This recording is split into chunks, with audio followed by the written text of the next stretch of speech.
Hey guys, Lance here. Let's clear day 4 of contingency contract. The missions for today are really hard for low rarity operators. Like, I've watched a bunch of videos on YouTube on how to clear it, and you really have to follow the steps um, very accurately, otherwise the run will fail.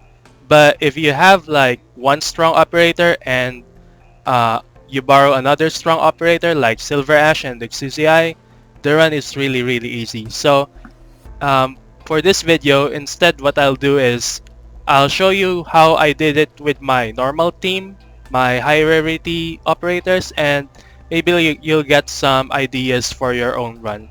So the most common tags people take for this mission is the one that increases enemy movement speed, reduces our attack.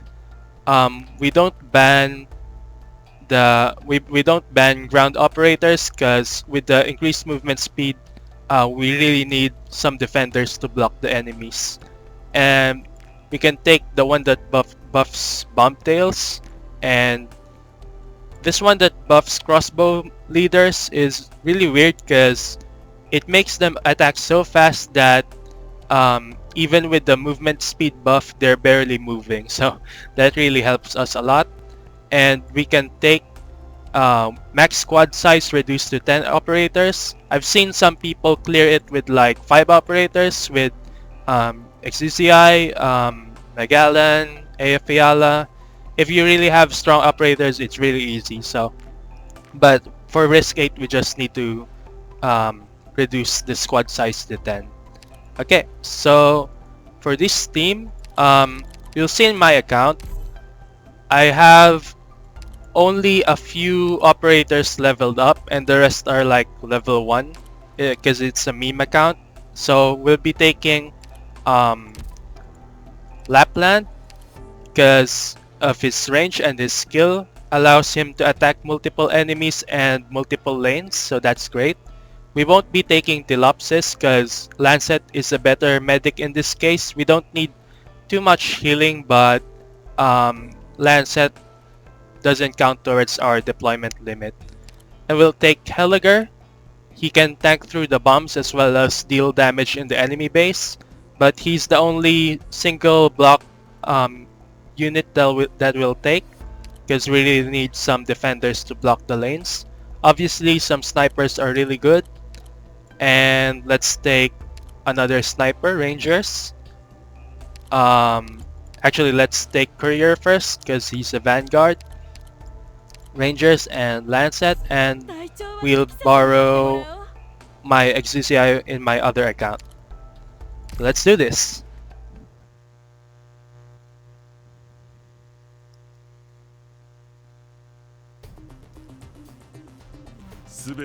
First deploy Courier, immediately followed by Lancet and Rangers because they're our weakest operators, so we want them to not have aggro. The main idea here is we'll place operators in these spots and not in these 3 blocks that are nearest to the snipers. And we need 3 operators to block these 3 lanes and 1 operator at the enemy base to tank the bombs. So we can place Meteor to start shooting those drones, XCCI, and Jessica. So we deploy our range operators first so that when we deploy our melee operators, they'll be the one taking aggro from the snipers. So Lapland is really good in the middle because he can hit, or she can hit, all of the lanes.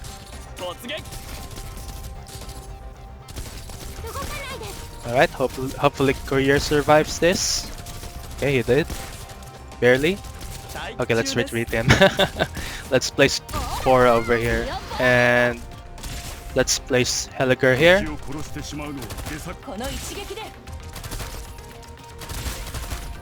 Should have been facing right, but that's okay.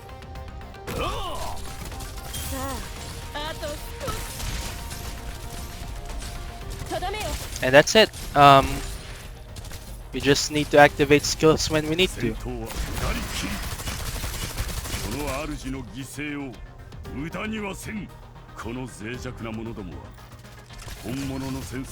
As you can see, he's really tanky. He can tank all of the bombs. Okay, a Rangers died, but that's okay. Because XDCI can pretty much handle these three lines. Let's activate Helliger, because why not? And the great thing about placing Helliger in the middle is that it reduces the pressure on Lapland, who only has 2 block, so she can focus on attacking Korra and Matterhorn's lanes. Okay, let's place Rangers again. And that's it.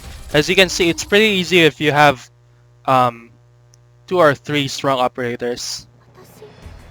Okay, so if you're having any problems, maybe let's try making a strategy together in the official Discord, and I'll see you in the next video.